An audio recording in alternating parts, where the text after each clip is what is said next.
ভক্তমণ্ডলী মায়েরা, পদকর্তা বাসুদেব ঘোষের পদাবলীর মধ্যে দিয়ে আমরা গৌরচন্দ্রিকা আস্বাদন করলাম। এই পদকর্তা বাসুদেব ঘোষ আমাদের চোখে আঙুল দিয়ে দেখিয়ে দিলেন যে ভগবানকে কতটা ডিপ, কতটা গভীর ভালোবাসা যায়।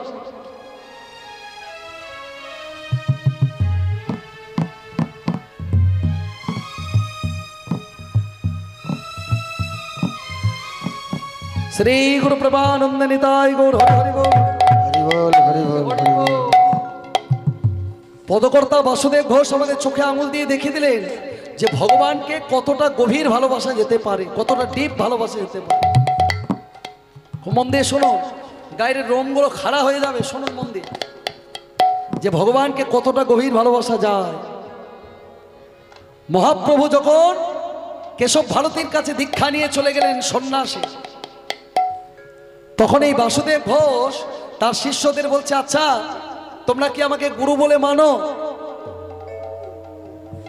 মহাপ্রভু যখন কেশব ভারতীর কাছে সন্ন্যাস দীক্ষা নিয়ে চলে গেলেন সন্ন্যাসী, তখন কেশব ভারতী ওই বাসুদেব ঘোষ তার শিষ্যদের বলছে, তোমরা কি আমাকে গুরু বলে মানো?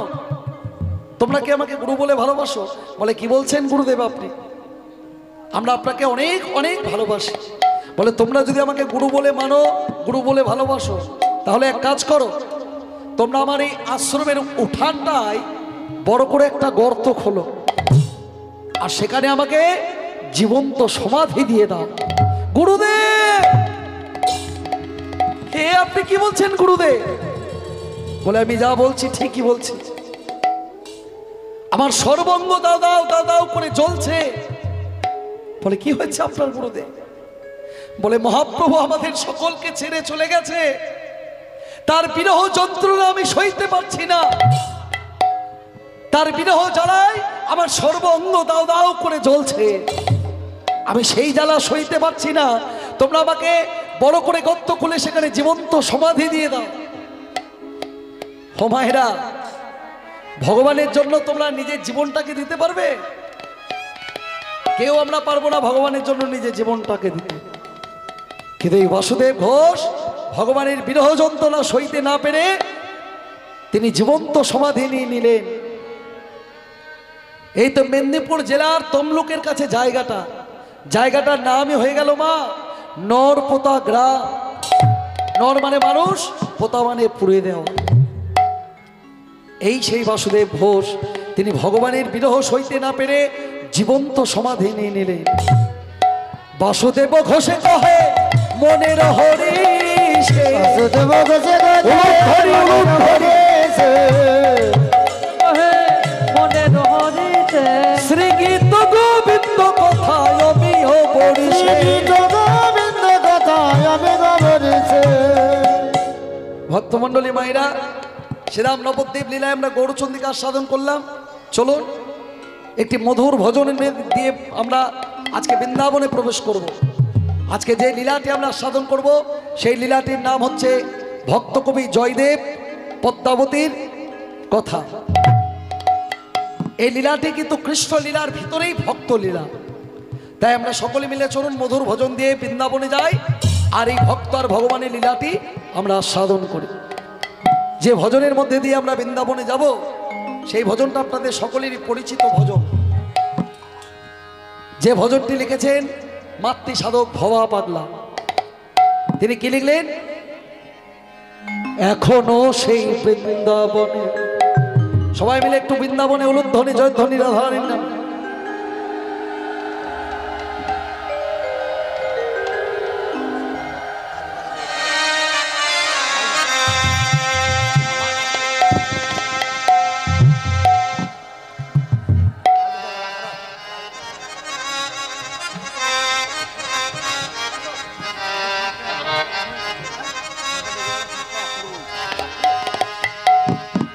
সবাই মিলে একটু উলুধ্বনি জয়ধ্বনি।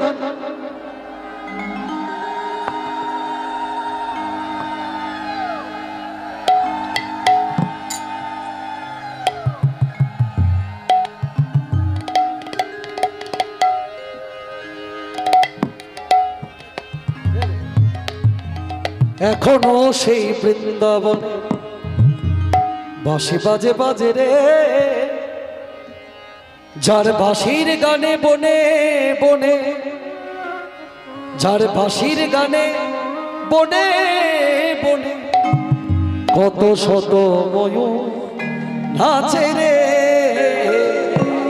এখনো সে বৃন্দাবনে বাঁশি বাজে বাজে রে, এখন উলুধ্বনি উলুধ্বনি বনে বাঁশি বাজে বাজে রে, এখনো সে বৃন্দাবনে বাঁশি বাজে বাজে রে, ও যার বাঁশির গানে বনে বনে, বাঁশির গানে বনে বনে, যার বাঁশির গানে বনে বনে কত শত ময়ূর নাচে রে,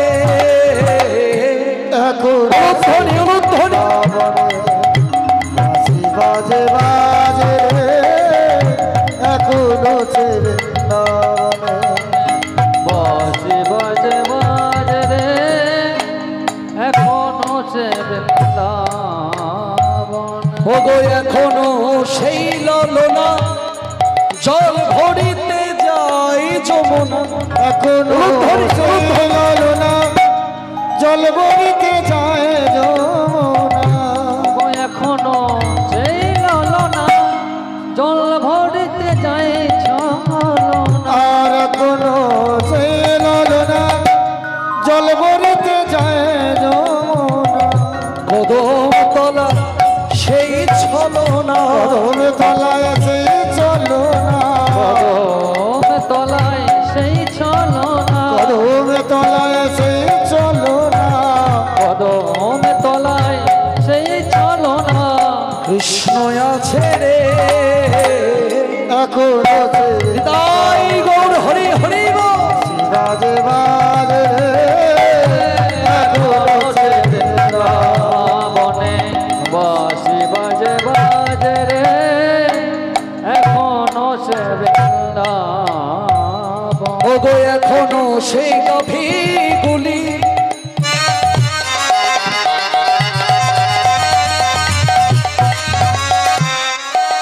গাভী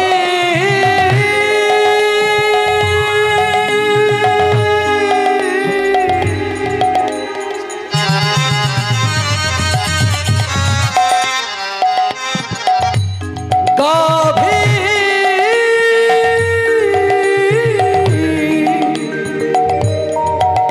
গাভী হরি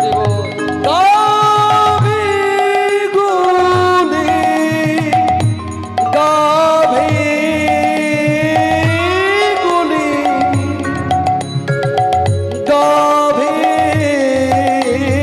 গাভীগুলি ওগো এখনো সেই গাভীগুলি গোচরণে উড়ায় ধুলি, এখনো সে গাভীগুলি গোচারণে ঘোরায় দোলে, সখা শোনে গোলাকুলি, চলা আসনে কোলা কোলে, আসনে কুলা কুলে, আসনে কোলা কোলে, মন মাঝে রে, এখনো সে উলুধ্বনি উলুধ্বনি বাজে বাজে রে, এখনো সে বৃন্দাবনে বাঁশি বাজে বাজে রে, এখনো সে বৃন্দাবন।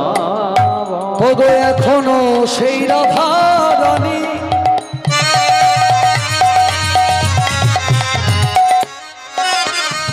প্রেম সে বলো রাধা রানী কি, রাধা রানী কি, রাধা রানী কি, রাধা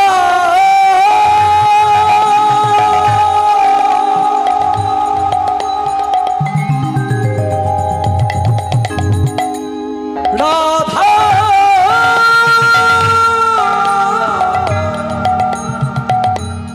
রাধা রানী, রাধা রানী পাগলিনী মন মোহিনী সে যে কৃষ্ণ বক্ষ বিলাসিনী, গৌরবের গৌরব রাধা রাধা এখনো সেই রাধা রানী কৃষ্ণের বাঁশি শোনা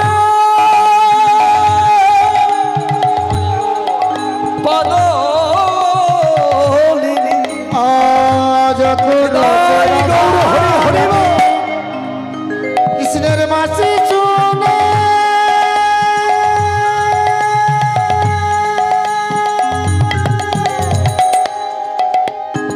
পাগল সে যে কৃষ্ণ বক্ষ বিলাসিনী যে কৃষ্ণ বক্ষ বিলাসিনী কৃষ্ণ ভক্ত বিলাস কৃষ্ণ বক্ষ বিলাসিনী নব সাজে রে এখনো সে বৃন্দাবনে হাসি বাজে বাজে এখনো সে বৃন্দাবনে বাঁশি বাজে বাজে রে এখনো সে বৃন্দাবন। এত সুন্দর ভজনটি যিনি লিখেছেন তার নাম মাতৃ সাধক ভবা পাগলা।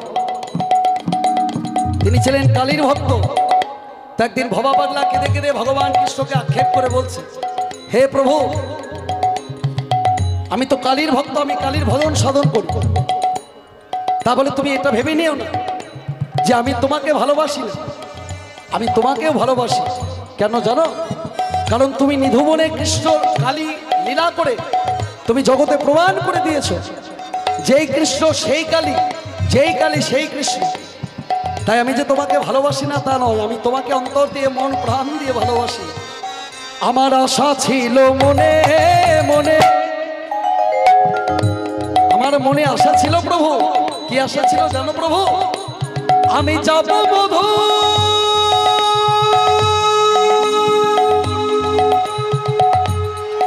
মধু, আমি যাব মধু বৃন্দাবনে। আমার আশা ছিল মনে মনে আমি যাব মধু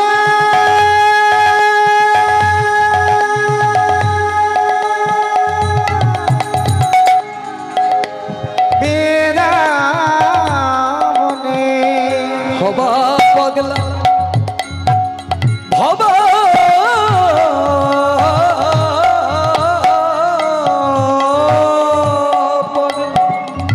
ভবা পাগল ভবা পাগল রয় বাঁধনে মায়ের সাধনে। এখনো সে উলুধ্বনি উলুধ্বনি হাসি বাজে বাজে এখনো সে বৃন্দাবনে। ওজার বাঁশির গানে বনে বনে, বাঁশির গানে বনে বনে ওজার বাঁশির গানে বনে বনে, বাঁশির গানে বনে বনে কত শত ময়ূর নাচে রে। এখনো সে বৃন্দাবনে হাসি বাজে বাজে রে এখনো সে বৃন্দাবনে বনে বাঁশি বাজে বাজে রে রে, এখনো সে বৃন্দাবনে বনে বাঁশি বাজে রে। এখনো সে বৃন্দাবন।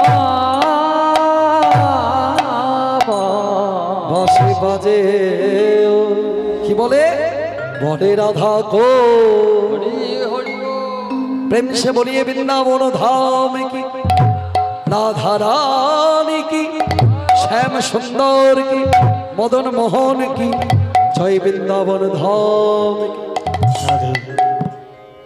এই সকল গান এই জায়গায় দাগ কেটে যায় না। দুটো ভজন নাচের ভজন কইলেও করা যেত, কিন্তু এই সকল গান যে গায় তার অন্তরটা দাগ কাটে, আর যে শোনে তার এই জায়গাটাই হৃদয় স্পর্শ করে যায়। যে গান এই জায়গাটা স্পর্শ করে যায় সেটা তো গান। কেমন? তো আপনারা সকলেই ভজন শুনতে ভালোবাসেন আমি শুনেছি। চলুন আর একটি আনন্দের ভজন গাইতে গাইতে বৃন্দাবনে যাব। সবাই মিলে একটু উলুধ্বনি জয়ধ্বনি হরে হরে বল। ভজ শ্যাম ভজ রে ভজ রাধা ভজ রে শ্যাম ভজ শ্যাম ভজ শ্যাম ভজ রে রাধা ভজ রাধা ভজ রাধা ভজ রে সকলে মিলে তালে তালে কেমন 1 2 3 4 হরি হরি বল।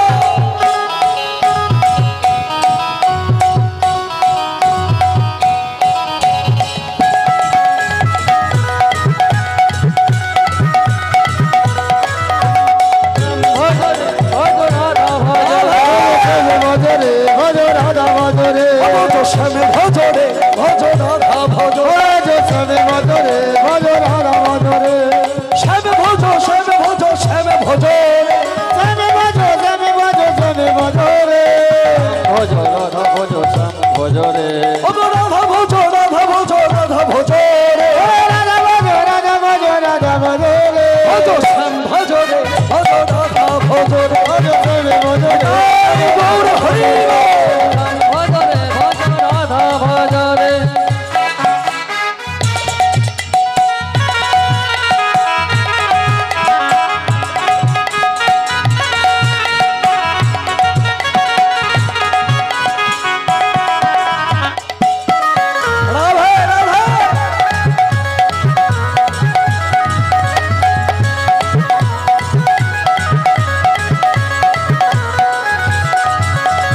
वृंदावन में राधा राधा दिल में राधा रो वृंदावन में राधा राधा दिल में राधा राधा वृंदावन में राधा राधा कुल में राधा श्याम कुंड में राधा राधा दिल में राधा रानी ओ श्याम कुंड में राधा राधा दिल में राधा रानी राधा राधा दिल में राधा रानी राधा कुंड में राधा राधा दिल में राधा रानी ओ राधा कुंड में राधा राधा दिल में राधा रानी राधा राधा राधा बरसाने वाली राधा राधा राधा राधा बरसाने वाली राधा राधा राधा बरसाने वाली राधा अनुरानी राधे बनो रे श्याम भज रे भज राधा भज रे निताई गौर हरि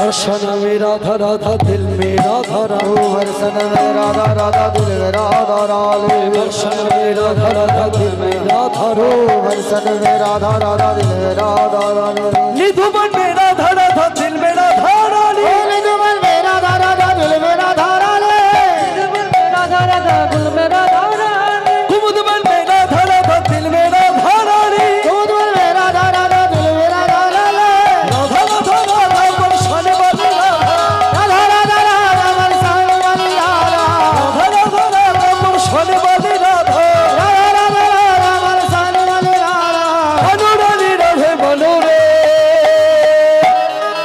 भज श्याम भज रे भज राधा भज रे भज श्याम भज रे भज राधा भज रे भज श्याम भज रे भज राधा भज रे निताई गौर हरि हरि भज रे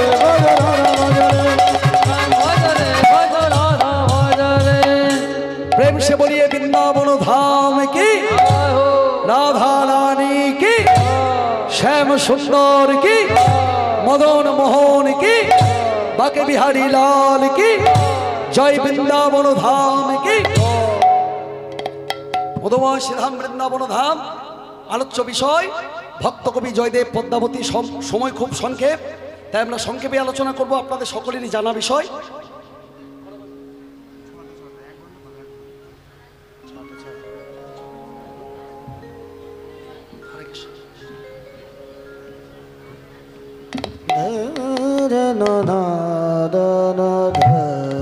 নিতাই গৌর হরি হরি বল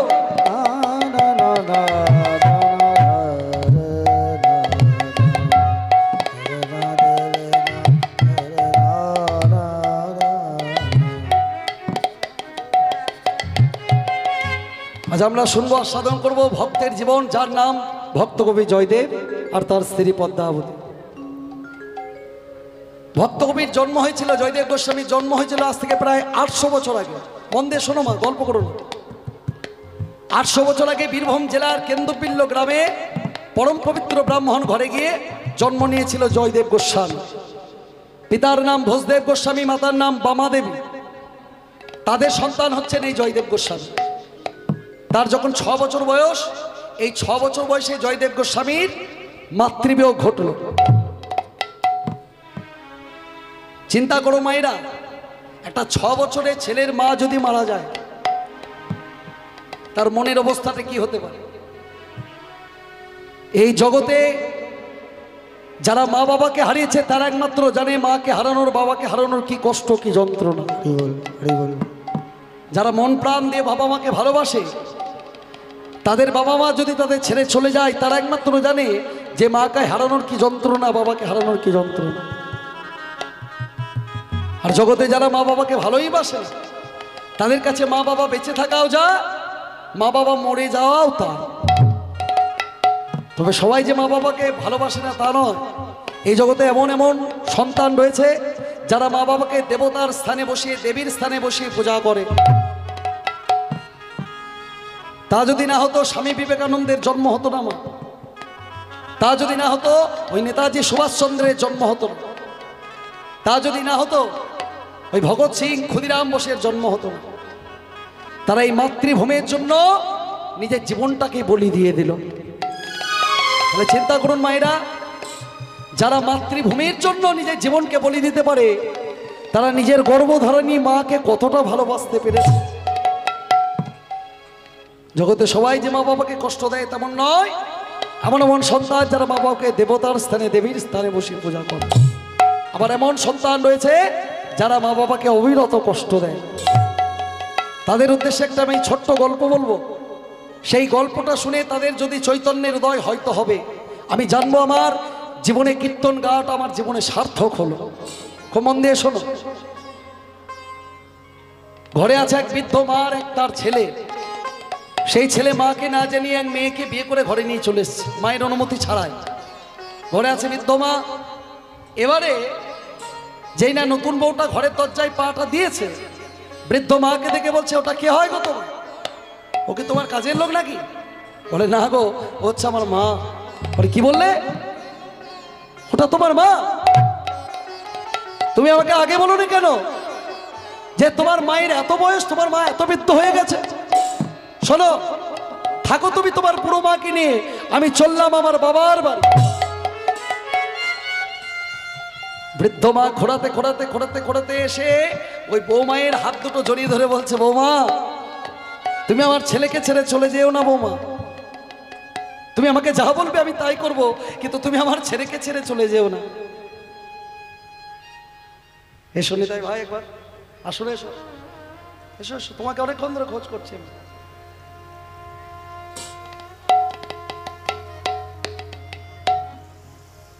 দেখুন, ভক্ত হওয়া কিন্তু এত সহজ কথা নয়। বল হরি বল, হরে বল, হরে বল, হরে কৃষ্ণ। ভক্ত হতে গেলে এই জায়গাটাকে পরিষ্কার করতে হয়। কথায় কি বলে? আয়োজন পূর্ণ হলে না ডাকিতে আপনি এসো, দেহ মন শুদ্ধ হলে সেরেই তাকে ভালোবাসো। ভক্ত হতে গেলে এই জায়গাটাকে পরিষ্কার করতে হয় মা। দেখুন, এই ভাইটি আমার দাদা তোতন ভট্টাচার্য, এই ভাইয়ের সঙ্গে আমাকে পরিচয় করে দিয়েছেন। তার জন্য ওনার কাছে আমি বড়ই কৃতজ্ঞ। সেই তোতনদাই এই ভাইয়ের সঙ্গে আমার পরিচয় করে দিয়েছেন। অনেক হরিসভা আপনাদের এই দক্ষিণ চব্বিশ পরগনায় আমাকে কেউ চিনত না। তো এই তোতনদার কৃপা এবং এই ভাইয়ের ভালোবাসা আমি আপনাদের এই দক্ষিণ চব্বিশ পরগনা চিনেছি, এবং আপনারা অনেকে আমাকে চিনেছেন। তো দেখুন, সারা বছর ধরে অক্লান্ত পরিশ্রম করে এই নিতাই ভাই আর এই গৌর ভাই, এই দুই ভাই মিলে এবং আপনাদের গ্রামবাসীর সমস্ত সহযোগিতা এই কত সুন্দর একটি মহতী হরিসভার আয়োজন করেছে। আমি এসে আমার বুকটা, হৃদয়টা কেঁপে গেল। তারা এত তাদের অন্তরে ভক্তি। এই মহতী হরিসভার কত কত খরচা, কিন্তু তার ঘরে এসে আমার হৃদয়টা কেঁপে গেল। তারা মন করলে অনেক অর্থ উপার্জন করতে পারতো, আর সেই অর্থ তারা নিজেদের ভোগে কাজে লাগাতে পারতো, কিন্তু সেটা করেনি। আমি দেখে অবাক হয়ে গেলাম যে এত তাদের অন্তরে ভক্তি, যে এই মহতী হরিসভা শুধু তাদের বাড়ির মঙ্গলের জন্য করেনি, আপনাদের সমস্ত গ্রামবাসীর মঙ্গলের জন্য এত সুন্দর মহতী হরিসভার আয়োজন করে এই দুই ভাই মিলে। আপনাদের সহযোগিতা, আপনারা সকলে এই দুই ভাইকে আশীর্বাদ করবেন, আর এদের সাথে যারা যারা সহযোগিতা করে তাদের সকলকে আশীর্বাদ করবেন। আমিও ভগবানের চরণে প্রার্থনা জানাবো এদের যেন কৃষ্ণ পদেবতী হয়, এরা যেন ভগবান কৃষ্ণের চরণ দুটো জড়িয়ে ধরে সারাটা জীবন থাকতে পারে। নিতাই গৌর প্রেমানন্দে হরি হরি বল, হরি বল। আপনারা সকলে আশীর্বাদ করুন, উলুধ্বনি জয়ধ্বনি করুন এদের জন্য। নিতাই গৌর হরি।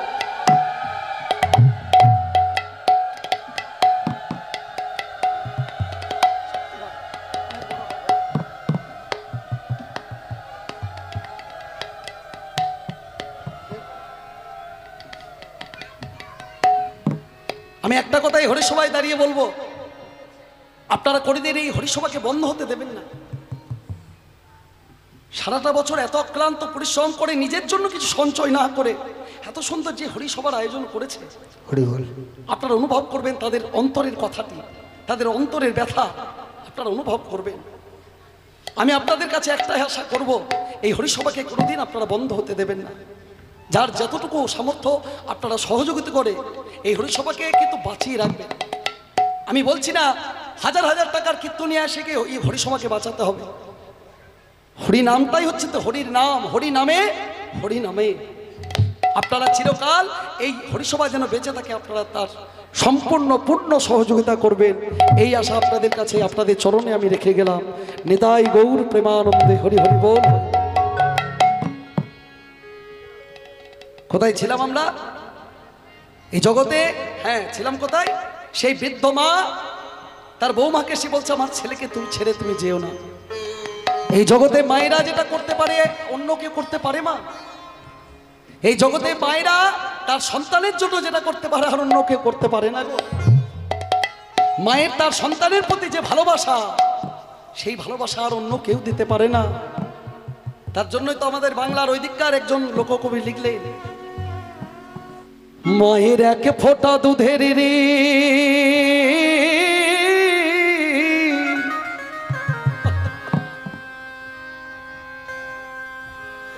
শোধ হবে না কোনোদিন,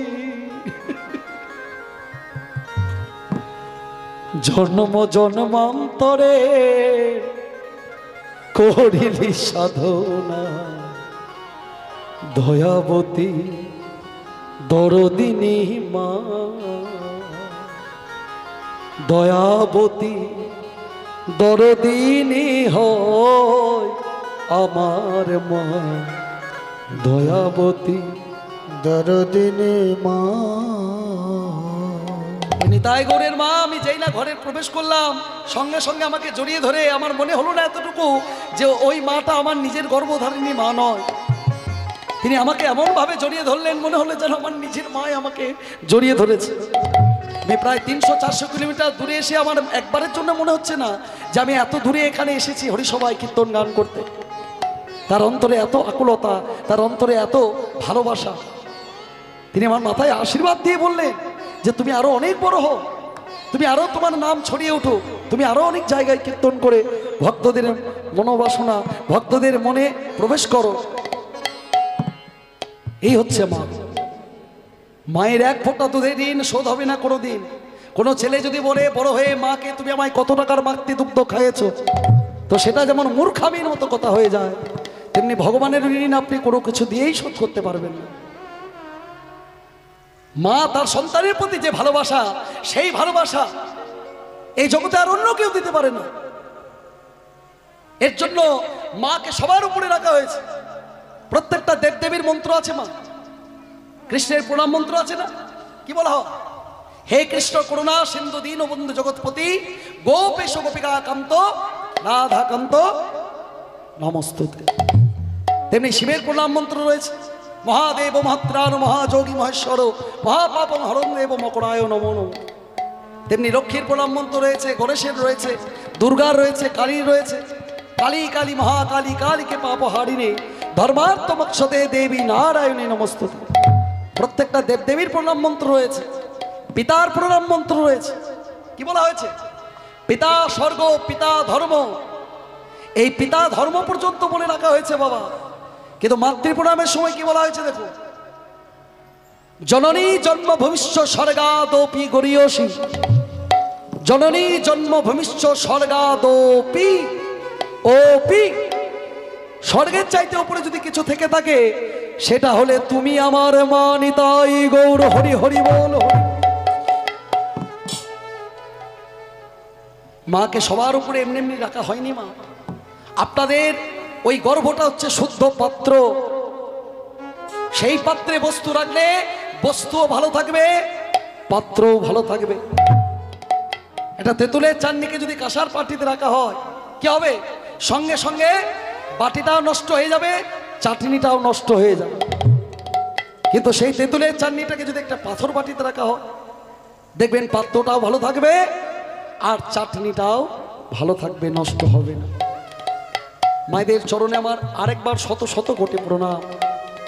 এই মায়েদের গর্ভ থেকেই তো সুসন্তান বেরিয়ে আসে, এই মায়েদের গর্ভ থেকে আবার কুসন্তান বেরিয়ে আসে। সাধু সঙ্গ সর্বশাস্ত্রে কয়, সাধু সঙ্গ লবা মাত্র সিদ্ধি লাভ হয়। হিরণ্যকশিপুর স্ত্রী কয়াধু, সেই কয়াধুর যখন গর্ভবতী হলো, দেবরাজ ইন্দ্রের টেনশনে তার চোখের ঘুম চলে গেল। বলে বাপরে, যার ছেলে, যার বাবা এত বদমাস অত্যাচারী, তার ছেলে ভূমিষ্ঠ হলে তার থেকেও তো আরো বদমাস হতে পারে। তাই কয়াধুরের গর্ভের ছেলেটাকে মারবার জন্য দেবরাজ ইন্দ্র উদ্ধত হয়ে গেল। ছলে বলে করে কৌশলে কয়াধুরকে বের করে নিয়ে এসে যেই না মারতে যাবে তার পেটের ছেলেটাকে, সঙ্গে সঙ্গে দেবর্ষী নারদ মুনি এসে বলছেন, নারায়ণ নারায়ণ, আপনি কি করছেন দেবরাজ? আপনি তো স্বর্গের রাজা বলে কথা, আপনার তো এতটা মতিভ্রম হওয়ার কথা না। আপনি যে ছেলেকে মারতে যাচ্ছেন, আপনি কি জানেন না যে যে ছেলেকে মারতে যাচ্ছেন সেই ছেলেকে মেরে তার মাকে বাঁচিয়ে রাখা যাবে না। আপনি যদি সেই ছেলেটাকে নষ্ট করেন তার সাথে সাথে তার মাও মারা যাবে, আর মাতৃ হত্যার অপরাধে আপনি অপরাধী হবে। আপনি কি জানেন না দেবরাজ ইন্দ্র, নারী হত্যা মহাপাপ? কিন্তু দেবর্ষী নারদ, এ তো হিরণ্যকশিপুরের ঔরসে জন্ম হবে, বাপটা বেটা সিপাইকে ঘোড়া, ও তো একই হবে। এ ছেলেকে কোনোভাবেই বাঁচিয়ে রাখা যাবে না। নারদ মুনি বলছেন, আপনি টেনশন নেবেন না, আপনি চিন্তা করবেন না দেবরাজ, এ ছেলের দায়িত্ব আমি নিজে নিচ্ছি। এ ছেলে যদি বড় হয়ে বদমাশ অত্যাচারী হয় তার দায়িত্ব সম্পূর্ণ আমার রইল। এই বলে নারদ ঋষি কোনো রকমে দেবরাজ ইন্দ্রের কাছ থেকে কয়াধুরকে বের করে নিয়ে এসে মনে মনে চিন্তা করছে যে ছেলেকে আমি, এই কয়াধুরকে আমি কোথায় রাখবো। চিন্তা করতে করতে করতে করতে করতে করতে নারদ ঋষি কয়াধুরকে রেখে দিলেন একটি সাধুর আশ্রমে, যেখানে দিবারত্ব কৃষ্ণ নামের প্রেমের বন্যায় উত্তাল পাতাল হয়, যেখানে দিবারত্ব ভগবত কথা আলোচনা হয়, গীতা পাঠ হয়, ভাগবত পাঠ হয়। সেই স্থানে কয়াধুর রয়ে গেল। ভগবানের ওই প্রেম তত্ত্ব আস্বাদন করে কয়াধুর, আর সারাদিনে একবার মাত্র ভগবত প্রসাদ গ্রহণ করে। এমন ছেলের জন্ম হলো যার বাবা ছিল শক্তি দেবীর, যার নাম হিরণ্যকশিপুর, তার ছেলে হলো ভক্তি দেবীর, যার নাম ভক্ত প্রহ্লাদ। নিতাই গৌর প্রেমানন্দে হরি হরি বল। ওই কয়াধুরকে সেদিন যদি একটি অসাধু স্থানে রেখে দিতেন নারদ মুনি, কি প্রহ্লাদের জন্ম হতো মা? ওই কয়াধুরের পেটের ছেলেটা ওই হিরণ্যকশিপুরের মতোই বদমাশ অত্যাচারী হতো। তাই খুব সাবধান মা, গর্ভবতী মায়া যারা আছেন বা যারা হন আর কি গর্ভবতী, তারা 10 মাস 10 দিন যতক্ষণ সময় পারবেন ভগবানের ভজন কীর্তন করবেন, ভগবানের ভজন নাম শ্রবণ করবেন। নিতাই গৌর প্রেমানন্দে হরি হরি বল। তো সেই ছেলেটা জন্য তার বৃদ্ধ মা তাকে জড়িয়ে কেঁদে কেঁদে বলছে বৌমাটাকে যে তুমি আমার ছেলেকে ছেড়ে চলে যেও না। বলে একটা শর্তে আমি আপনার ছেলের সঙ্গে থাকতে পারি। বলে কি শর্ত? বলে আজ থেকে আপনাকে এই দালান বাড়িটা পরিত্যাগ করে ওই খড়ের ভাঙা চালার মধ্যে থাকতে হবে। বলুন আপনি এই সত্যে রাজি? আর আমি আপনার জন্য প্রতিদিন বাসনও মাজতে পারবো না, কাপড়ও কাচতে পারবো না। আমি ভেবেছিলাম যে আপনি শক্ত সামর্থ্য, আপনি আমার জন্য ভালো মন্দ খাবার রান্না করে খাওয়াবে, আপনি আমার পরনের কাপড় কেচে দেবেন, কিন্তু এখন তো এসে দেখছি যে আপনার সেবাই আমাকে করতে হবে। তাই এই সত্যি যদি আপনি রাজি হন তবে আমি আপনার ছেলের সঙ্গে থাকব। বলে বৌমা তুমি যা বলবে আমি তাই করব। টানতে টানতে সেই বৃদ্ধ মাকে ঘর থেকে বের করে ওই খড়ের ভাঙা চালার মধ্যে থাকতে দেয়। আকাশে বৃষ্টিপাত হলে সেই বৃষ্টির ধারা মায়ের গায়ে এসে লাগে, সূর্যের প্রখর দাবদাহ মায়ের গায়ে এসে লাগে। দেখতে দেখতে ওই নবদম্পতির একটা সন্তান হলো। সন্তানটা যখন আস্তে আস্তে বড় হতে লাগলো, সন্তানটার যখন আস্তে আস্তে জ্ঞান হতে লাগলো, সন্তানটা মনে মনে চিন্তা করছে আমরা প্রতিদিন কাঁসার থালায় ভালো ভালো খাবার খাই, কিন্তু আমার ঠাকুমাকে আমার বাবা মা আমাদের এঁঠো কাটা খাবারগুলো ওই মাটির মালসায় দেয়। একদিন ছোট্ট ছেলেটা ঠাকুমায়ের কাছে গিয়ে বলছে, ঠাকুমা তুমি মাটির মালসাটা ভেঙে দাও ঠাকুমা। বলে কি বলছিস খোকা, আমি যদি মাটির মালসাটা ভেঙে দিই তোর বাবা মা যে আমাকে আর খেতেই দেবে না রে। বলে সে দেখা যাবে, আগে তুমি মাটির মালসাটা ভাঙবে কিনা বলো, তুমি যদি না ভাঙো আমি জোর করে ভেঙে দেব। ঠাকুমা দেখছে ছেলেটা কেন বকা খায় বাবা মায়ের কাছে, যা হবার আমারই হোক। তাই নাতি সাহেবের কথায় ঠাকুমা মাটির মালসা ভেঙে দিয়েছে।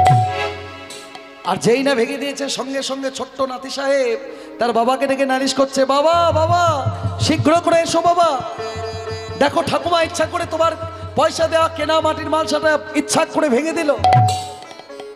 ঠাকুমা দেখছো রে বাপ রে বাপ, কি ডেঞ্জারাস ছেলে রে বাবা। এতদিন জানতাম যে আমার ছেলেটাই কুলাঙ্গা, কিন্তু এখন দেখছি তো আমার নাতিটা ডবল কুলাঙ্গা। আমি কোথায় এক ধারে বৃদ্ধ মা বসেছিলাম খড়ের ভাঙা চালার মধ্যে, কোথা থেকে নাতিটা এসে আমাকে জোর করে বলল যে তুমি মাটির মালসাটা ভেঙে দাও। এখন বাবাকে ডেকে নালিশ করছে যে মাটির মালসাটা আমি ইচ্ছা করে ভেঙে দিলাম। ছেলে হন্তদন্ত করে ছুটতে ছুটতে ঠাকুমায়ের কাছে এসে, এই মায়ের কাছে এসে বলছে, মাকে ভৎসনা অপমান করে বলছে, মা এই বুড়ো বয়সে তোমার কি ভীমরতি ধরেছে? পয়সাটা কি গাছে ফলে নাকি? তুমি ইচ্ছা করে মাটির মালসাটা ভেঙে দিলে, এটা কি বিনা পয়সা আমি নিয়ে এসেছি তোমার কাছে? শোনো, এই যে তুমি ইচ্ছাকৃত সাত করে মাটির মালসা ভেঙে দিলে, তার জন্য তোমার 3 দিন খাওয়া বন্ধ। তোমার 3 দিনের খাবারের পয়সায় আমি মাটির মালসা আবার কিনে আনবো। ছোট্ট ছেলেটা বাবাকে বোঝাচ্ছে, বাবা তুমি পয়সা খরচা করে মাটির মালসা কেন কিনবে? একটা মাটির মালসার মিনিমাম 25 টাকা দাম। তুমি এক কাজ করো, তুমি একটা 5 টাকার ডেন্ডাইট আঠা কিনে নিয়ে এসে ওই ভাঙা মাটির মালসাটা জোড়া লাগিয়ে দাও, তাহলে তোমার 20 টাকা বেঁচে যাবে। বলে বলছিস? বলে হ্যাঁ, তুমি 5 টাকার একটা আঠা কিনে নিয়ে এসে ওই ভাঙা মাটির মালসাটা জোড়া লাগিয়ে দাও। ওই মাটির মালসাটা ভবিষ্যতে আমার একদিন কাজে লাগবে। বলে কি কাজে লাগবে? বলে এই যে আমি দেখে শিখলাম তোমরা প্রতিদিন আমার ঠাকুমাকে কত কষ্ট দাও, আমাদের এঁঠো কাটা খাওয়া, আমার ঠাকুমাকে তোমরা মাটির মালসা করে দাও, আর আমরা কাঁসার থালায় ভালো ভালো খাবার খাই। একদিন তোমরাও বুড়ো হবে আর আমিও একদিন বড় হব। সেই দিন ওই ভাঙা মাটির মালসায়, একটা মালসায় আমি তোমাদের দুজনকে খেতে দেব। নিতাই গৌর হরি হরি বল। কাঁদালে কাঁদিতে হয়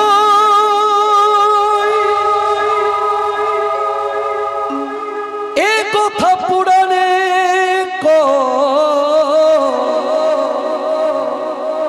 এ কথা তো কভু মিথ্যা এ কথা তো কবু মিথ্যা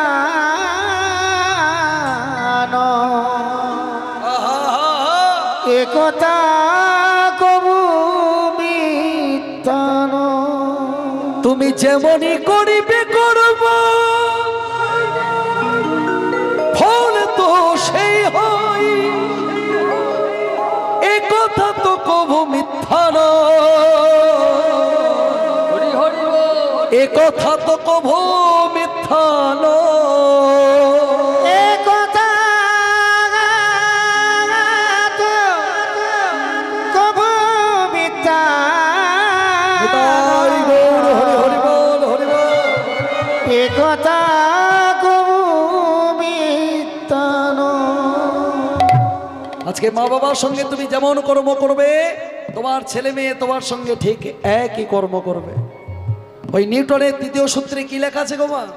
নিউটনের থার্ড লয়ে লেখা আছে প্রত্যেক ক্রিয়ার সমান ও বিপরীত প্রতিক্রিয়া আছে। হরি বল হরি বল। তাই যে মা বাবার জন্য পৃথিবীর আলো দেখা, যে মা বাবার জন্য মানুষ হওয়া বড় হওয়া, সেই মা বাবাকে কখনো কষ্ট দেওয়া নয়, আর সেই মা বাবাকে কখনো ওই বৃদ্ধাশ্রমে রেখে আসাও নয়। মা বাবা কত কষ্ট করে খুঁটে খুঁটে খুঁটে খুঁটে তার ছেলেকে মানুষ করে ওই বৃদ্ধাশ্রমে তাকে রেখে আসার জন্য না। ওই বাবা মা কখনো আশা করে না তার ছেলে আমার জন্য একটা ভালো এসির বাড়ি করে দে, এটা আশা করে না। একটা বাবা মা তার ছেলের কাছে আশা করে তার ছেলে যেন অন্তর দিয়ে আমাকে ভালোবাসে, তার ছেলের বউ যেন আমাকে নিজের বাবার মতো নিজের মাহির মতো অন্তর থেকে ভালোবাসে, এটা আশা করে বাবা মা। আর সেই বাবা মাকে যদি বৃদ্ধাশ্রমে রেখে আসা হয় বাবা, তাদের অন্তরে কতটা কষ্ট হয়। তাই সকলে মিলে একবার মা বাবা, নিজের মা বাবার নামে একবার উলুধ্বনি জয়ধ্বনি নিতাই গৌর হরি বল। সকলে মিলে বলুন, আপন আপন পিতা মাতা কি, আপন আপন পিতা মাতা কি, আপন আপন পিতা মাতা কি। ছোট্ট ছেলে জয়দেব 6 বছর বয়সে তার মা মারা গেল। দেখতে দেখতে জয়দেব অতি কষ্টে দিন অতিবাহিত করতে করতে যেই না তার 11 বছর বয়স পূর্ণ হলো, তিনি হয়ে গেলেন জগৎ বিখ্যাত পণ্ডিত। এই ছোট্ট জয়দেব প্রত্যেক দিন বীরভূমের কেন্দ্রবিল্ল গ্রাম থেকে অজয় নদ পার করে জামদাহ, বর্ধমানের জামদাহ গ্রামের পাঠশালায় পড়তে যায়। আর এই পড়তে যাওয়ার পথেই ভগবান কৃষ্ণের সঙ্গে তার লীলা হয়, সাক্ষাৎ হয়। তো ভক্তমণ্ডলী মায়েরা, আমরা সংক্ষেপে জয়দেব গোস্বামীর বৃত্তান্ত আস্বাদন করব। কলিকালের যিনি জয়দেব গোস্বামী, ছত্র যুগে তিনি ছিলেন পৃথিবীর এক ছত্র অধিপতি, নাম ছিল মুচুকুন্দ রাজা। দেবাসুর সংগ্রামে দেবতারা যখন পরাজিত হলো, তখন দেবতারা শরণাপন্ন হলেন। কার শরণাপন্ন হলেন?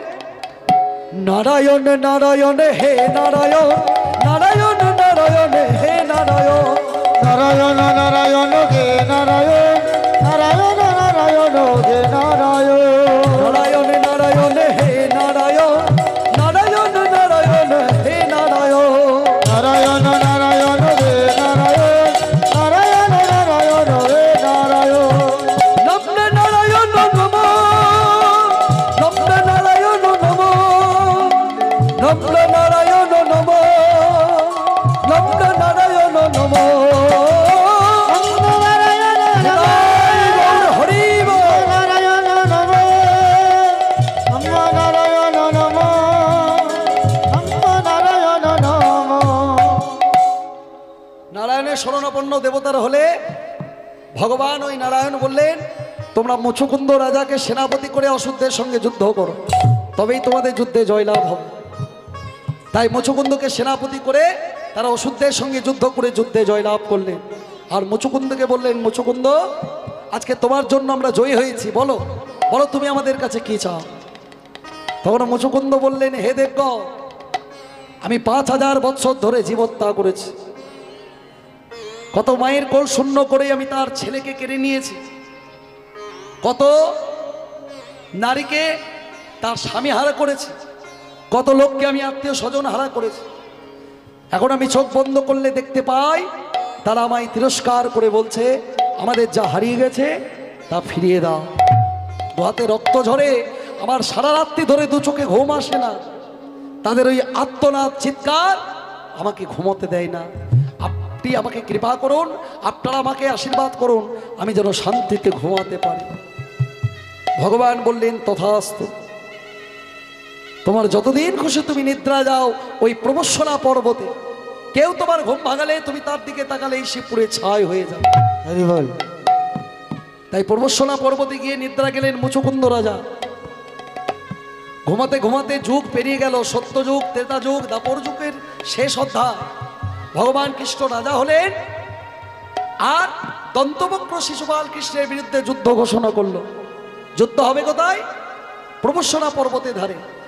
চতুরের শিরোমণি ভগবান কৃষ্ণ তো চতুরের শিরোমণি, তিনি করলেন কি, যে প্রবসনা পর্বতের গুহায় মুচুকুন্দ রাজা ঘুমিয়েছিল সেই পর্বতে লুকিয়ে পড়লেন আর তার অঙ্গের একটা বস্ত্র মুচুকুন্দের অঙ্গে জড়িয়ে দিলেন, যাতে বিরোধী পক্ষ মুচুকুন্দকে কৃষ্ণ ভাবে। আর সেই ভুলটাই করলো। বিরোধী পক্ষের সেনাপতি ছিল কালযবন, তার আদেশে সমস্ত সৈন্যবাহিনী ওই গুহার মধ্যে প্রবেশ করে মুচুকুন্দকে কৃষ্ণ ভেবে তারা পদাঘাত করতে শুরু করেছে। আর যেই না পদাঘাত করেছে অমনি সঙ্গে সঙ্গে মুচুকুন্দের নিদ্রা ভঙ্গ হলো। আর নিদ্রা ভঙ্গ মুচুকুন্দ তাদের দিকে তাকাতেই সমস্ত সৈন্য পুড়ে ছাই। এবার ভগবান কৃষ্ণ যেই না মুচুকুন্দের কাছে এসে দাঁড়িয়েছে, কৃষ্ণকে দেখা মাত্র বলছে, এ কি হয়েছে গুরুদেব, আপনার অবয়বটা এত ক্ষুদ্র হয়ে গেল কি করে, আপনার চেহারাটা তো খাটো হয়ে গেল কি করে গুরুদেব? ভগবান বলছে, তুমি সত্যযুগ থেকে বেঁচে আছো তাই তোমার এত বিশাল চেহারা। এখনো দাপরের শেষ ভাগ, আর কিছুদিন পর কলি শুরু হতে চলেছে। এখন সবারই চেহারা খাটো ক্ষুদ্র হয়ে গেছে। ততদিন আপনি কি করেছেন গুরুদেব? বলে, এতদিন আমি লীলা করেছি। সত্যযুগে সত্যনারায়ণ, ত্রেতা যুগে রাম অবতারে রামলীলা, দাপর যুগে কৃষ্ণ অবতারে কৃষ্ণলীলা, আর কিছুদিন পর কলিযুগে গৌর অবতারে গৌরাঙ্গ লীলা করব। তো আপনার দাপরের সমস্ত লীলা কাহিনী আমি শুনতে চাই গুরুদেব। ভগবান শ্রীকৃষ্ণ মুচুকুন্দকে সমস্ত লীলা কাহিনী যেই না শোনালেন, সঙ্গে সঙ্গে মুচুকুন্দ ভগবানের চরণ দুটো জড়িয়ে ধরে বলছে, হে গুরুদেব, আপনার দাপরের লীলা কাহিনী বড়ই মধুর লীলা কাহিনী। আপনার এই মধুর লীলা কাহিনী শুনে আমার অন্তরের বাসনা জেগে গেল। আমি পৃথিবীতে আবার কোথাও গিয়ে জন্মগ্রহণ করব, আর তোমার এই সুমধুর লীলা জগৎবাসীর মাঝখানে প্রচার করব। কিন্তু ক্ষত্রিয় কুলেতে আর জন্ম না নিব, ক্ষত্রিয় কুলেতে আর জন্ম না নিব, ক্ষত্রিয় কুলেতে আর জন্ম না, ক্ষত্রিয় কুলেতে আর জন্ম না নিব, শুদ্ধ শুদ্ধ ব্রাহ্মণ কুলে জন্ম লভিব, শুদ্ধ শুদ্ধ ব্রাহ্মণ কুলে জন্ম লভিব। ভগবান বললেন, তথাস্তু। অঙ্গ বঙ্গ কলিঙ্গ দরায়ণ গণ্ডক সুরাট মালয় সপ্তদ্বীপ এই ভারতবর্ষের মধ্যে বীরভূমের কেন্দুপিল্ল গ্রামে পরম পবিত্র ব্রাহ্মণ ঘরে গিয়ে জন্ম নাও। তবে শোনো মুচুকুন্দ, যার নিজের জীবনে প্রেম হয়নি সে রাধা গোবিন্দের প্রেম অন্তর অনুভব করতে পারবে না। তাই শোনো, লক্ষ্মী অংশে জন্মিবে সতী পদ্মাবতী। আস্তে মা আস্তে, হরিবল হরিবল, আস্তে আস্তে। লক্ষ্মী অংশে জন্ম নেবে সতী পদ্মাবতী, তার সঙ্গে মিলিত হয়ে তবেই তুমি রাধা গোবিন্দের প্রেম অন্তর অনুভব করতে পারবে, তবেই জগতে প্রচার করতে পারবে। কিন্তু গুরুদেব, আমার যে মনের বাসনা, এ জন্মে আমি আর নারী সঙ্গ করব না। ভগবান রুষ্ট হয়ে গেলেন মুচুকুন্দের কথায়, আর অভিশাপ দিয়ে দিলেন, ভগবত ভাগ্যতম হল না বিশ্বাস, লহ তবে মুচুকুন্দ গুরু অভিশাপ। উন্মাদ রোগ তোমার ঘটিবে জীবনে, পরিচয় হারাইয়া হয়ে তুমি ভূমিবে ভ্রবণ। হরিবল হরিবল। গুরুদেব ফিরিয়ে নিন, গুরুদেব আপনার এই অভিশাপ আপনি ফিরিয়ে নিন।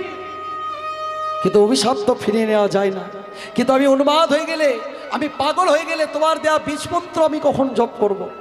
ভয় নেই মুচুকুন্দ, তুমি উন্মাদ হয়ে গেলেও তোমার বদন অবিরত হরে কৃষ্ণ রাম নাম করো।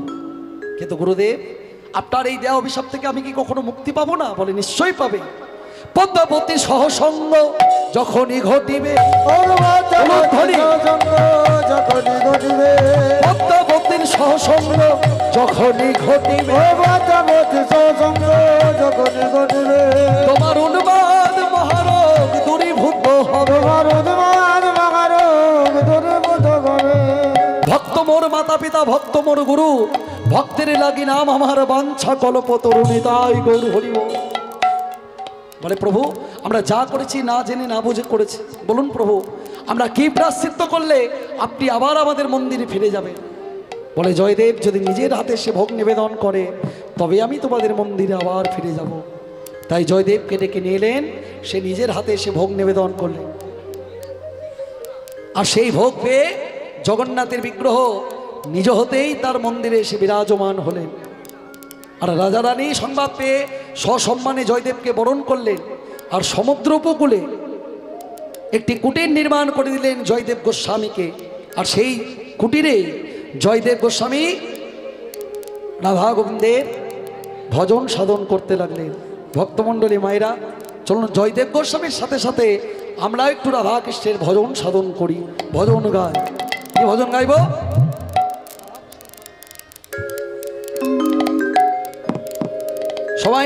সবাই মিলে হাতে তালি দিয়ে গাইবেন যে রাধা কৃষ্ণের সেবা আমরা কেমন করে করব। কত সুন্দর নরোত্তম দাস ঠাকুর একটি পদাবলীর মধ্যে দিয়ে লিখেছেন, দেখুন। রাধা কৃষ্ণ প্রাণমোহ যুগল কিশোর, রাধা কৃষ্ণ প্রাণময় যুগল কিশোর, রাধা কৃষ্ণ প্রাণমোহ যুগল কিশোর, রাধা উলুধ্বনি। কৃষ্ণ প্রাণময় যুগল কিশোর, রাধা কৃষ্ণ প্রাণময় যুগল কিশোর। জীবনে মরণে গতে, জীবনে মরণে গতি, জীবনে মরণে, হরিব জীবনে মরণে গতে আর নাহি মো যুগল কিশোর, নিতাই গৌর হরি হরি রাধা কৃষ্ণ প্রাণময় যুগল কিশোর, রাধা কৃষ্ণ প্রাণব যুগল কিশোর, রাধা কৃষ্ণ প্রাণময় যুগল কিশোর। কালিন্দির কুলে খেলি তমালের হব, রতন বেদি পরে বসাবো দুজন, কালিন্দির কুলে খেলি তমালের হব, রতন বেদি পরে বসাবো দুজন, শ্যামগৌরী অঙ্গে দেব ছোঁয়া চন্দনের গন্ধ, চামর ঢুলাব সদা হেরিব মুখ চন্দ, শ্যামগৌরী অঙ্গে দেব ছোঁয়া চন্দনের গন্ধ, চামর ঢুলাব সদা হেরিব মুখ চন্দ, গাথিয়া মালতীর মালা, ওটা কাতিয়া উলুধ্বনি। মালতী মালা, কাতিয়া মালতী মালা, গাতিয়া মালতীর মালা, দেব দোহার গলে অধরে তুলিয়া দেব কর্পূর দাম বলে, রাধা কৃষ্ণ প্রাণ যুগল কিশোর, রাধা কৃষ্ণ প্রাণ হরি হরি কিশোর, রাধা কৃষ্ণ প্রাণ যুগল কিশোর। এরপরের কথাটা কি লিখেছেন দেখো, বলছে ভগবানের সেবা করতে গেলে আমি একজন পুরুষ মানুষ, এই ভাবটা আগেই পরিত্যাগ করতে হবে। মনে মনে ভাবতে হবে আমি বৃন্দাবনের একজন ব্রজগোপী, অষ্টসখীর আনুগত্য নিয়ে আমি রাধা কৃষ্ণের ভজন করতে এসেছি।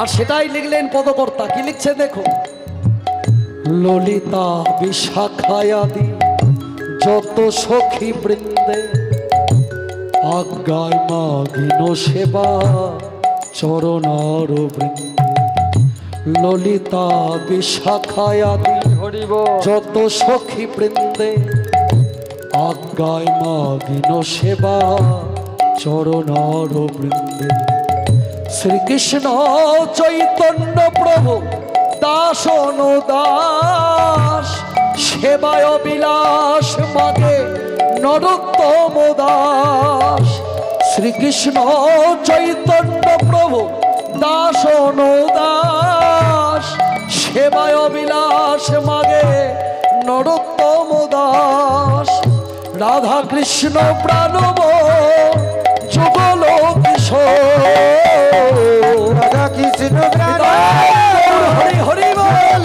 কিশোর, জীবনে মরণে গতি, জীবনে মরণে, জীবনে মরণে গতি আর নাহিব যুগল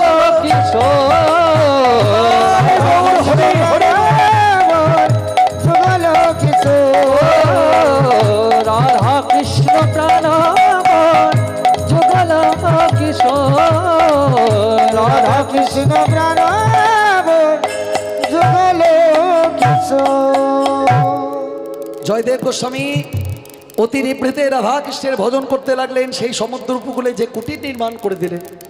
এই ছিল জয়দেবের বৃত্তান্ত। পদ্মাবতীর কথা সংক্ষেপে আস্বাদন করে আজকে জয়দেব পদ্মাবতীর মিলন করব।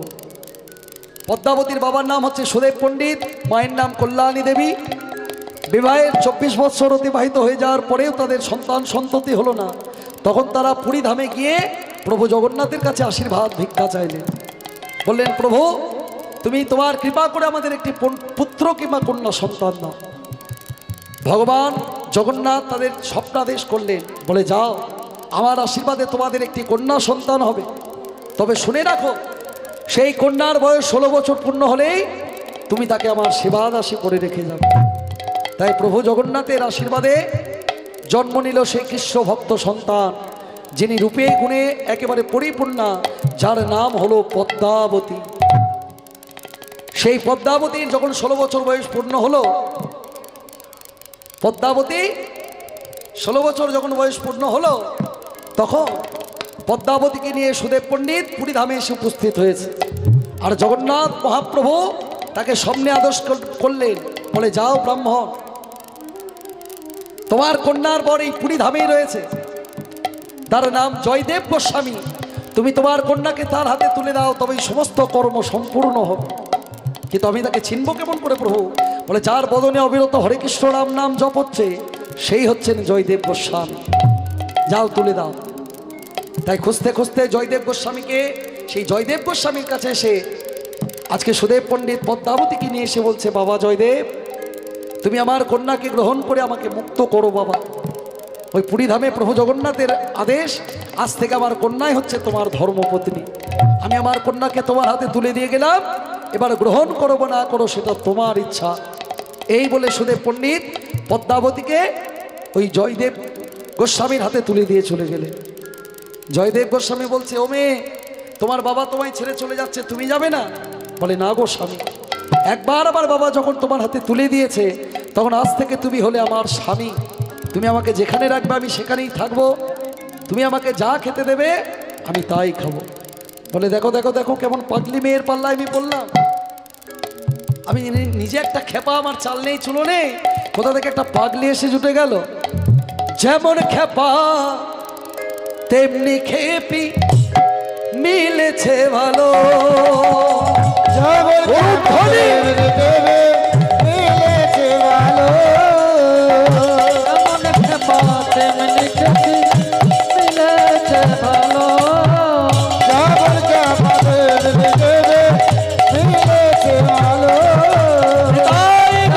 তেমনি খেপি, মিলেছে ভালো। ভাবের ঘরে ভাব জমাতে বিধি মিলালো। ভাবের ঘরে ভাব জমাতে বিধি মিলালো। যেমন খেপা তেমনি খেপি, মিলেছে ভালো। যেমন খেপা তেমনি খেপি, মিলেছে ভালো। যেমন খেপা তেমনি খেপি, মিলেছে ভালো। ওইদিকে রাখাল বেশি গোবিন্দ দুগাছা মালা নিয়ে পদ্মাবতীর কাছে এসে বলছে, দাঁড়া দাঁড়া পদ্মা দিদি, এই নে, এই মালাটি তুই দিদির গলায় পরি, জামাইবাবুর গলায় পরিয়ে দাও। আরো জামাইবাবু, তুমি এই মালাটি, রাধে, আর তুমি এই মালাটি দিদির গলায় পরিয়ে দাও। পদ্মাবতী মালা পড়াচ্ছে না দেখে ভগবান কৃষ্ণ বলছে, ও তোর বুঝি বর পছন্দ হয়নি? বলে না রে ভাই, তা নয়, আজকে এমন দিনে আমার বাবা আমায় ছেড়ে চলে গেল, এতই হতভাগিনী সন্তান আমি। বলে তা তো বটেই, তা তো বটেই, আমার দিদির বিয়ে কি আর এমনি এমনি হবে নাকি? দাঁড়া পদ্মা দিদি, আমি এই যাবো আর এই আসবো। এই বলে ভগবান কি কি করলো, সমস্ত দেবদেবীকে জয়দেব গোস্বামী এবং পদ্মাবতীর বিয়েতে হাজির করলেন। কারা এলো? বরকর্তা হয়ে গেলেন ভোলা মহেশ্বর। বরকর্তা হয়ে গেলেন ভোলা মহেশ্বর। ভক্ত হয়ে এলেন ভোলা মহেশ্বর। বরকর্তা হয়ে গেলেন ভোলা মহেশ্বর। ভগনীতে বর হয়ে এলেন নারদ মুনিবর। নিতবর হয়ে এলেন নারদ মুনিবর। ইন্দ্রচন্দ্র বরুণাদি পরে যাত্রী হইল। চন্দ্র বরুণাদি বরযাত্রী হইল। ভগ স্বয়ং লক্ষ্মী ঠাকুরানী ভান্ডারী সাজিল। স্বয়ং লক্ষ্মী ঠাকুরানী ভান্ডারী সাজিল। পারমাণিক কৃষ্ণচন্দ্র সাবৃত সাজিল আমার মানে কৃষ্ণচন্দ্র সাপিত সাজিল ওগো বাসর গৃহ বিশ্বকর্মা নির্মাণ করিল স্বর্গীয় বিশ্বকর্মা নির্মাণ করিল। মাইনা তোমাদের ঘরে যখন মেয়ে বা ছেলের বিয়ে লাগে তখন এভাবে চুপচাপ কাঠের মতো বসে থাকো না, তখন তো তোমাদের অনুধ্বনি আর শঙ্খধ্বনিতে একবারে পাড়া হয়ে হয়ে করে কেঁপে ওঠে থরথর করে। আর এত বড় ভক্তির বিয়ে হচ্ছে, তোমরা চুপচাপ বসে থাকবে? অনুধ্বনি শঙ্খধ্বনি করে নারীগণ ধনে শঙ্খ ধ্বনি করে নারীগণ বাহু তুলে জয়ধ্বনি করে ভক্তগণ বলে আনন্দ আর ধরে না, আনন্দ আর ধরে না, জয়দেব পদ্মাবতীর বিয়ে আনন্দ আর ধরে না। হরি হরি হরি বলো। হরি হরি হরি বলে হরি হরি হরি বলে হরি হরি হরি বলে সমস্ত দেবদেবীকে সাক্ষী রেখে জয়দেব পদ্মাবতীর বিবাহ হলো। বিশ্বকর্মা বাসর গৃহ নির্মাণ করলেন। সেই বাসর গৃহে জয়দেব পদ্মাবতী কথোপকথন করতে করতে তারা ঘুমিয়ে পড়লেন। আর প্রভু জগন্নাথ জয়দেবকে স্বপ্নে আদেশ করলেন যে প্রভাত হলেই তুমি তোমার পদ্মাবতীকে সঙ্গে নিয়ে উড়িষ্যার পরিধাম পরিত্যাগ করে বীরভূমের কেন্দ্রবিল্লের উদ্দেশ্যে যাত্রা করো। তাই প্রভাতকালে সেই পদ্মাবতীকে সঙ্গে নিয়ে আর রাধা গোবিন্দের যুগল বিগ্রহের সেবা দিয়ে পদ্মাবতীকে সঙ্গে নিয়ে জয়দেব গোস্বামী বীরভূমের কেন্দ্রবিল্লে এসে হাজির হলেন। আর প্রেম কি বস্তু তা জগতে প্রচার করবার জন্য রাধা গোবিন্দের যুগল সেবায় তারা ব্রতী হলেন। আর এইভাবে দিন অতিবাহিত করতে করতে জয়দেব গোস্বামী লিখলেন তার বিখ্যাত কাব্য গ্রন্থ গীত গোবিন্দ। একদিন সেই জয়দেব গোস্বামী মন্দিরে প্রবেশ করে ভাবগদগদ কণ্ঠে ভগবানের দিকে তাকিয়ে কাঁদছে আর কেঁদে কেঁদে বলছে, তুমি আমায় দয়া করো প্রভু, তুমি আমায় কৃপা করো। কাঁদতে কাঁদতে জয়দেব গোস্বামী লিখলেন গীত গোবিন্দমের সেই সর্বশ্রেষ্ঠ অংশ, স্মর গরল খণ্ডন মম শিরসি মন্ড। আর লিখতে পারছেন না। আর লিখতে না পেরে জয়দেব গোস্বামী পদ্মার কাছে গিয়ে বললেন, পদ্মা আজ আর করুণাময় কৃপা করলো না পদ্মা, তার চেয়ে আমি অবগাহন করে আসি, আমি স্নান করে এসে আমি আবার গোবিন্দের চরণে বসবো। তাই চলে গেলেন জয়দেব গোস্বামী স্নান করতে। ওদিকে ভগবানের কি অসীম মহিমা, ওই শ্লোকের শেষ অংশটুকু প্রকাশ করবার জন্য জয়দেবের আসার আগে জয়দেবের রূপ ধারণ করে ভগবান কৃষ্ণ পদ্মার কাছে প্রবেশ করলে। দাদা পদ্মা তুমি আমায় সেবা দিয়ে দাও। পদ্মা বলছে, স্বামী তুমি তো কত বড় ভাগ্যবতী, দেখুন পদ্মাবতী।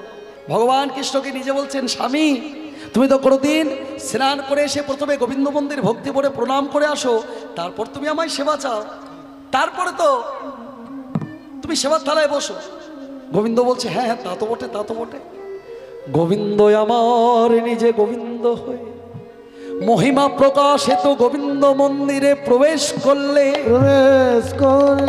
প্রবেশ করে দেখলেন আমার ভক্ত কত চোখের জলে কেঁদে কেঁদে লিখেছে, স্মর গরর খণ্ডন মম শিরসি মণ্ডন। এরপর রাধার চরণ যুগল যে আমার মস্তকে চা, এটা ভক্ত অন্তর অনুভব করেছে কিন্তু সাহস করে লিখতে পারেনি। কিন্তু রে ভক্ত, এটাই যে জগতে সত্য, রাধার চরণ যুগল যদি আমি আমার মস্তকে না পাই তাহলে আমি আমার লীলার মহিমা আমি জগতে কেমন করে প্রকাশ করব। তাই জগতে যেটা সত্য, প্রেমের গুরু রাধারানীর দোহাই দিয়ে ভগবান শ্রীকৃষ্ণ নিজের হাতের কলমে লিখিয়ে দিয়ে গেলেন জয়দেবের সেই অসম্পূর্ণ শ্লোকটি, দেহি পদ পল্লব মুদার দেহি পদ পল্লব মুদার। এইটুকু লিখে ভগবান পদ্মার কাছে গিয়ে বলছে, দাও দাও পদ্মা, এবার তুমি খেতে দিয়ে দাও। পদ্মা নিজের স্বামী মনে করে নীতি প্রতিদিন যেমন স্বামীকে সেবায় বসাতো, সেদিনও স্বামী জ্ঞানে গোবিন্দকে সেবা দিয়ে মনের আনন্দে গোবিন্দের বদন পানে স্বামী জ্ঞানে চেয়ে আছে।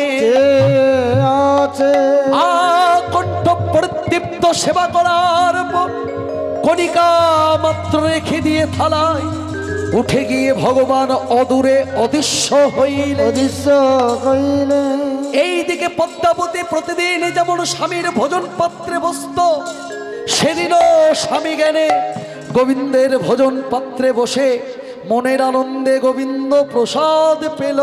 সাদ পেল। ওইদিকে আসল জয়দেবে যেই না ঘরে প্রবেশ করেছে আর পদ্মাকে সেবা পেতে দেখেছে, অমনি চিৎকার করে জয়দেব বলছে, পদ্মা এই তুমি কি করছো? পদ্মা তুমি তো আমি সেবা না করার আগে সেবায় কোনোদিনে বসো না, তাহলে আজ কি হয়েছে তোমার? বলে তোমার মাথা খারাপ হয়েছে স্বামী, তুমি তো একটু আগে স্নান করে এসে গোবিন্দ মন্দিরে প্রণাম করে এলে, তারপর তুমি আমায় সেবা চাইলে, তোমায় আমি সেবা দিলাম, তুমি সেবার থেলা থেকে উঠে যাওয়ার পরে আমি তো তোমার সেবার থালায় বসেছি সেবা পেতে। পদ্মার কথা শুনে জয়দেব গোস্বামী থরথর করে কাঁপছে। কে কে এসেছিল পদ্মা? তাহলে নিশ্চয়ই আমার বেশ ধরে কেউ এসেছিল। পদ্মা নিশ্চয়ই আমার বেশ ধরে কেউ এসেছিল। ছুটতে ছুটতে গোবিন্দ মন্দিরে প্রবেশ করে দেখলেন ভগবান আমার এত দয়ালু, আমি নিজের হাতে লিখেছিলাম স্মর গরল খণ্ডন মম শিরসি বন্ধন। এরপর রাধার চরণ যুগল যে গোবিন্দের মস্তকে চায় এটা আমি অনুভব করেছিলাম, কিন্তু সাহস করে লিখতে পারিনি। কিন্তু প্রভু আমার এত দয়ালু, এত কৃপালু, তিনি নিজের হাতের কলমে লিখে দিলেন আমার মনের কথাটি। দেহি পদ পল্লব মুদারা, দেহি পদ পল্লব মুদারা। জয়দেব গোস্বামী ছুটতে ছুটতে ওই পদ্মার কাছে গিয়ে বলছে, পদ্মা তুমি এত সৌভাগ্যবতী, যার জন্য আমি এতদিন ধরে লিখলাম, যার জন্য আমি এতদিন ধরে কাঁদলাম, যার জন্য আমি এতদিন ধরে ভাবলাম, আমি তাকে সেবা করার আগে, আমি তাকে দর্শন করার আগে, তুমি তার সেবা করার সুযোগ পেলে, তুমি তাকে দর্শন করার সুযোগ পেলে পদ্মা। ওগো পদ্মা, যেন তোমার চরণ ছাড়া করো না গো, ছাড়া করো না গো, চরণ ছাড়া করো না গো, চরণ ছাড়া করো না গো। রেখো রেখো তোমার চরণে রেখো, চরণ ছাড়া করো না গো। রেখো রেখো তোমার চরণে রেখো, চরণ ছাড়া করো না গো। সবাই মিলে একটু রাধা গোবিন্দের ভজন গাইতে গাইতে লীলা এখানে সমাপ্ত করব। পরবর্তী সম্প্রদায় এখানে এসে গেছে, আমার আর গাওয়া উচিত নয়, তবু তাদের কাছে অনুমতি নিয়ে আমি একটা রাধা গোবিন্দের ভজন করব, লীলা সমাপ্ত করব। আপনাদের সকলেরই প্রাণের শিল্পী, সকলের পরিচিত শিল্পী, আপনাদের সকলের দিদি, উনি একটু পরে আপনাদের কীর্তন শোনাবেন। তো আপনারা সকলে মিলে একটু রাধা গোবিন্দের সেই ভজন সাধন।